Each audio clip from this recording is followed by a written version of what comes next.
कुछ लोग थे, वो एक कश्ती में सवार थे। तो दौरान सफर जो है वो तूफान आ गया। जब तूफान आ गया तो कश्ती बिल्कुल डूबने के करीब थी। जब डूबने के करीब थी तो लोगों ने दुआएं मांगना शुरू कर दी, अल्लाह को पुकारना शुरू कर दिया। जिस तरह हम लोग जब कोई मुसीबत आती है तो अल्लाह को पुकारते हैं।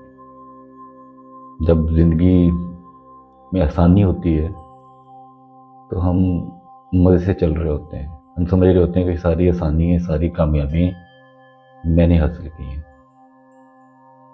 जब कोई परेशानी आ जाती है और मेरे हाथ से बात निकल जाती है तो फिर मैं अल्लाह को पुकारता हूँ। फिर मैं कहता हूँ जो अल्लाह को मंजूर, पहले अपनी पूरी कोशिश कर लेता हूँ। तो इसी तरह जब उन्होंने देख लिया कि अब तो बिल्कुल डूबने वाले हैं तो उन्होंने अल्लाह को पुकारना शुरू कर दिया, जो जिस नाम से भी पुकारता था। उनमें एक कोई अल्लाह वाला बैठा हुआ था, वो खामोशी से बैठा रहा। लोग दुआएं मांग रहे हैं कि या अल्लाह बारी ताला मुझे बचा दे, मैं जाके ये इतना सदका दे दूंगा, या इतनी नमाजें पढ़ लूंगा, या मैं इतने हज कर लूंगा, या मैं इतनी ज़कात दे दूंगा। जो जो भी नेकी थी, जिसके माइंड में जो नेकी आई, उसने उस वक्त बिजनेस करना शुरू कर दिया अल्लाह के साथ। लेकिन वो जो अल्लाह वाला था वो खामोशी से बैठा हुआ था। तो लोगों ने जब उसको देखा, उसने बुरा भला कहना शुरू कर दिया कि तुम तो हुलिया से एक अल्लाह वाले लगते हो, लेकिन तुम तो बिल्कुल हो ही नहीं अल्लाह वाले। हम इतनी परेशानी में, मुसीबत में हैं, हम अल्लाह से गिड़गिड़ा के दुआएं मांग रहे हैं और तुम खामोशी से बैठे मंदिर देख रहे हो। तो सल्लल्लाहु अलैहि ने जवाब दिया, बात यह है कि मैं दुनिया में आया, जब आया, पैदा हुआ, तो पैदा होने पर मेरा कोई इख्तियार नहीं था। मुझे अल्लाह ने पैदा किया और मेरी सारी ज़िंदगी अल्लाह ने मुझे चलाया। और जब मैं इस दुनिया से वापस जा रहा हूँगा तो वो भी मेरे इख्तियार में नहीं है कि मैंने कब वापस जाना है। तो अगर मेरा अल्लाह चाहता है कि मैं दुनिया से वापस चला जाऊँ और कश्ती डूब जाए, मुझे इसमें क्या एतराज़ है? मैं तो उसकी खुशी में खुश हूँ। जिस तरह वो राज़ी वैसे मैं राज़ी। लोगों ने जब उसकी जवाब सुना तो वो समझे कि एक पागल है, क्या बातें कर रहा है। और फिर गिड़गिड़ाना शुरू हो गए, दुआएं मांगना शुरू हो गए। उस कश्ती में एक बहुत कामयाब बिजनेसमैन था, वो भी बैठा हुआ था। और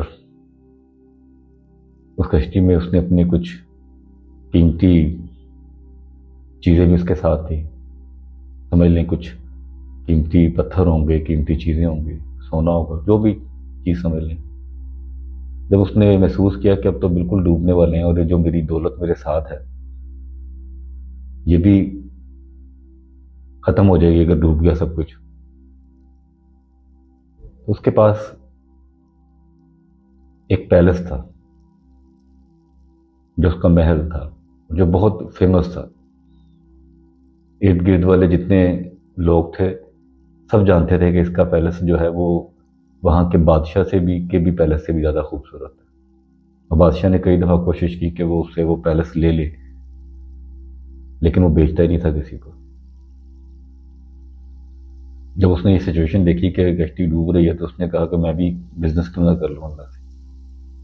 उसने कहा या अल्लाह, तू जानता है कि मेरे पास सबसे कीमती चीज़ वो मेरा पैलेस है। बहुत से लोगों ने, बहुत से बादशाहों ने मुझसे मांगा और मैंने कभी किसी को बेचा नहीं। लेकिन आज मैं तुझसे वादा करता हूँ कि अगर मैं बच गया, तूने मुझे बचा लिया, मुझे ज़िंदगी दे दी, तो मैं अपने सबसे कीमती चीज़, वो जो पैलेस है, जो महल है, वो तेरे हवाले कर दूंगा, तेरे रास्ते में दे दूंगा। उसका ये कहना था। कुछ देर के बाद जो है वो तूफान थम गया। सब लोगों ने दुआएं मांगी, अल्लाह तेरा शुक्र है तूने हमें बचा लिया। और वो जो बिजनेसमैन था वो खामोश हो गया। सब दुआएं मांग रहे थे कि शुक्र है बच गए। तो लोगों ने कहा अब तो बच गए, तुम क्यों खामोश हो गए? उसने कहा कि मुझे लगता है कि मैंने कोई सौदा गलत कर लिया अपना। मैं खामोश ही रहता इस पागल की तरह जिस तरह ये खामोश था तो बेहतर था। बच तो मैंने जाना ही था हमने, तो मैंने वैसे ही अपना महल मेरे हाथ से निकल गया। लेकिन चलो, कोई नहीं, खैर है। जब वापस गया तो उन लोगों ने पूछना शुरू कर दिया कि इसने तो कहा था कि अपना महल जो है वो अल्लाह के रास्ते में देगा। तो देखते हैं अब ये क्या करता है। उस बिजनेसमैन को जो ना फिक्र पड़ गई कि मेरा इतना कीमती महल और मैं अब क्या करूं।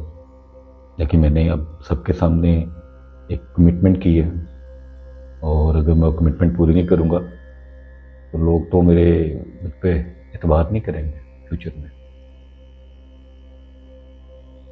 तो उसने ऐलान कर दिया कि फलां दिन जो है वो मेरे महल की नीलामी है। जो उसकी अच्छी बोली लगाएगा मैं उसको बेच दूंगा, लेकिन जो कीमत मैं उसकी फिक्स कर दूंगा उस कीमत से नीचे मैं नहीं दूंगा। और उसने सब जगह वो पैगाम पहुंचा दिया। जो इर्द गिर्द के बादशाह थे या अमीर लोग थे वो ऑलरेडी सबकी नज़र उसके महल पर थी, तो वो बहुत ज़्यादा खूबसूरत और बहुत ज़्यादा फेमस था उसका महल। तो मुकर्ररा दिन पर वो सब लोग आ गए।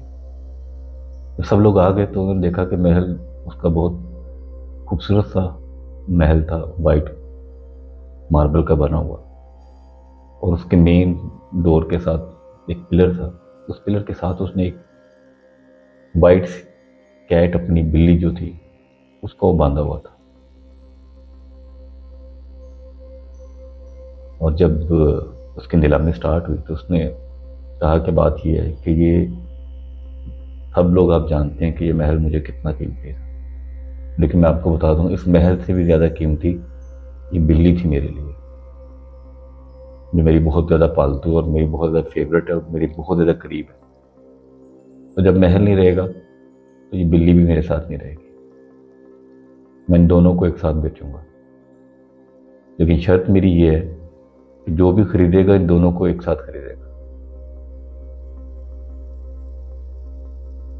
उन दोनों की प्राइस उसने बता दी। बिल्ली की प्राइस उसने लगा दी कि वो फॉर एग्जाम्पल $1 मिलियन है, और जो पैलेस है उसकी प्राइस $1 है, या 1 दिनार कह लें या डॉलर कह लें, जो भी नाम देते हैं, जो भी करेंसी उस वक्त की थी। तो लोग परेशान हो गए कि पैलेस की कीमत $1 और बिल्ली की कीमत $1 मिलियन। तो समझ ना आया उनको। जो बादशाह था उसने उसको खरीद लिया। तो ये सारी बातें मुझे समझ में आ गई, लेकिन मुझे ये बात समझ में नहीं आई कि महल की कीमत तुमने $1 रखी, बिल्ली की कीमत तुमने $1 मिलियन रखी। इस बात की समझ नहीं आई।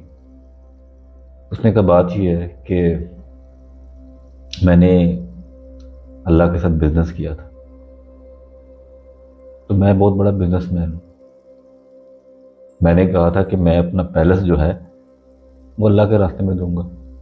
तो पैलेस की कीमत अब $1 है, तो ये $1 मैं अल्लाह के रास्ते में दे दूंगा। जो $1 मिलियन जो है वो मेरे पास रहेगा। तो हम अमूमन ऐसी डीलिंग कर रहे होते हैं कि अल्लाह मुझे ये मिलेगा तो मैं ऐसे कर लूँगा। जब वो चीज़ मिल जाती है तो फिर हम रास्ते ढूंढते हैं किस तरह इस चीज़ को हम बाईपास कर लें।